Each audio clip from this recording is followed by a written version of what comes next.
Hello, YouTube. This is Old School from whatthebuck.net, coming to you live from Valrico, Florida. Don't have a whole lot to say right now. Just got back from the game, cleaned up a little bit, so when I wore this hat, it wouldn't get all funked up from my man T. Spence or Born a Cowboy, both of whom I have a hat bet with. I've got the other hat down here in the bag. I did swear that I would do my next video rocking the Cowboy lid. You guys did come in and win the game. I have to actually even eat a little bit of crow because a lot of you guys were saying, it was going to be a 3-touchdown game. I did not see a 3-touchdown game coming out of this, to be honest. I don't think that the stats necessarily showed that it should have been a 3-touchdown game either. I mean, if you watch the game, this game seemed a lot closer than the score was. But at the end of the day, I mean, we get a touchdown at the end of the game to pull it to 2. That's a moral victory at best. You guys put it on us.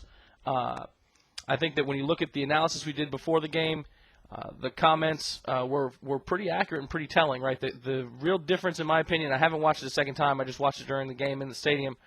Our defense came out well. We did a good job against your running game by and large. I think our offense probably surprised in a lot of ways, despite the fact that it wasn't able to generate a lot of points. Our kicker is complete garbage. The officiating was a little bit questionable, but officiating doesn't make a score this lopsided, in my opinion. But the fact that Sabby Piscatelli is incapable of covering himself was deciphered after the half.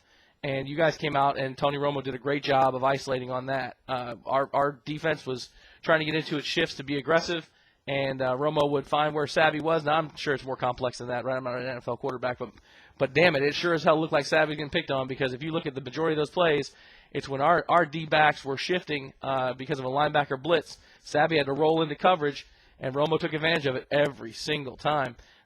Towards the end of the first half was probably the one exception, because that was on our boy Emac. Got whipped down the sideline, and then Phillips whiffs on the tackle, letting you guys get the 7 instead of the 3 before the half.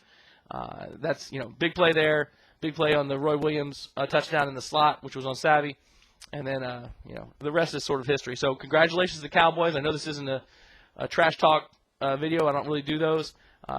On my side, and we'll do more analysis on this one after the show on Monday night, I was pretty happy with a number of things I saw. Obviously not happy with the scoreboard, and not at all happy with the performance of our secondary or our D-line, to be honest, because though we got some pressure, we didn't get nearly enough to put Romo into a position where he was uncomfortable. He was able to stand back there under the blitz and make the right read and the right throw, which is what was the difference in the game. So, at any rate, congratulations to the Cowboys. Congratulations to T. Spence and the Born a Cowboy. If you guys hit me with a private message, get me your addresses. I'll mail these things off. And good luck with the rest of the season.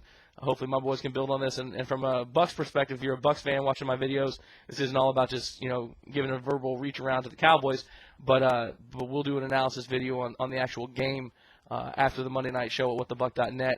Another note for those of you who are visiting fans coming to a stadium, honest, full disclosure, there were a shit pile of Cowboys fans at the Bucks game. And I think it makes sense because it's a lot easier to get a ticket to a Bucks game than it is to go to a Giants game or to an Eagles game and try and get in there as a Cowboys fan, I suspect, because the fan bases are so strong there.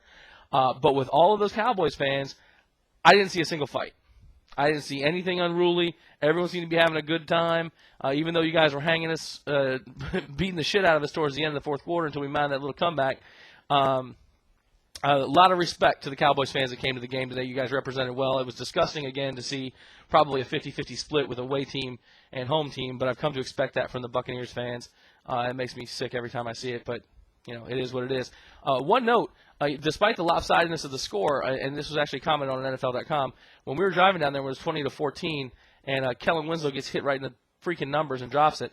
That had to be a big sigh of relief for the Cowboys. Now, to be honest, if I'm being pragmatic about it, even if we go down and score and make it 21-14, if our kicker can actually convert an extra point, I don't know that our defense can stop Romo, given what he was doing against Piscatelli. So, anyway, again, I'll put an analysis video up after I watch the game a second time. Congratulations to the Cowboys on their victory.